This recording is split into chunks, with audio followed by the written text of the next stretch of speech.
Afrikada görmədiyim bir dənə hadisə ilə qarşılaşdım. Konfeti çıxardanda bu dəqiqə o partanın altından, üstündən hamısı tullanacaq mənim üstümə. Gedirəm Kilimanjaroya, oradan təyyarəmiz qalxmalıdır. Bələdçi mənə deyir ki, sən həmişə qəribə bir şeyləri xoşlayırsan da, burada Ngaramtoni deyilən bir dənə məntəqə var. Orada saxlayaq, orada maraqlı bir şey göstərəcəm sənə. Mən də təyyarəyə gecikirəm. Dedi, burada bir dənə məktəb var. Oranın gənc bir dənə müəllimi var. Ətrafda olan o kimsəsiz uşaqları yığır, burada onlara dərs deyir. O qədər mənə maraqlı gəldi ki, dedim, o bu dəli kimdir? Afrikada gəlib, orada onlara dərs deyir. Pul yox, bir şey yox. Və fikirləşdim ki, məktəb orada necə olacaq? Girdim içəri, baxdım, gördüm, burada bir dənə qalmaq üçün bir dənə yer, burada bir otaqlı bir dənə məktəb və uşaqlar da fərqli yaş kateqoriyasında. Birinin 8 yaşı, 14 yaşı, 18 yaşı primitiv şeylər öyrədir. Yazmağı, oxumağı. Nəsə müəllimlə görüşdük, müəllimin də olar 20 neçə yaşı. Girdim içəri, gördüm ki, belə sınıq sökük partalardır. Hamısı şagirdlər partanın qabağında durub. Dedim ki, onlar sizin uşaqlara mən şirini hədiyyə edeyim. Müəllim dedi ki, hə, olar. Gözəl uşaqların hardasa abırını da aparmaq istəmirsən də. Çünki bilirəm ki, mən konfeti çıxardanda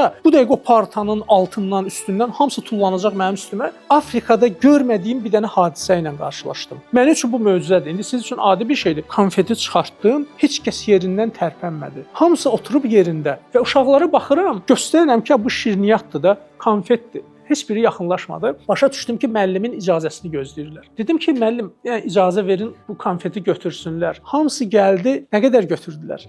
Bir dənə. Hərəsi gəldi, o qədər konfetin içindən bir dənə götürdülər. Ovuclamadılar, bir dənə götürdülər. 8 yaşlı uşaq da, 20 yaşlı uşaq da, 22 yaşlı, yəni orada yeniyetmədir. Hamısı gəldi, bir dənə götürdü. Və mən onda həyatımın mühüm bir dənə dərsini mən əldə elədim. Təhsil, oxumaq, dünya görüşlü olmaq insanı mədəni eləyir və öz hisslərini sən kontrol eləyə bilirsən.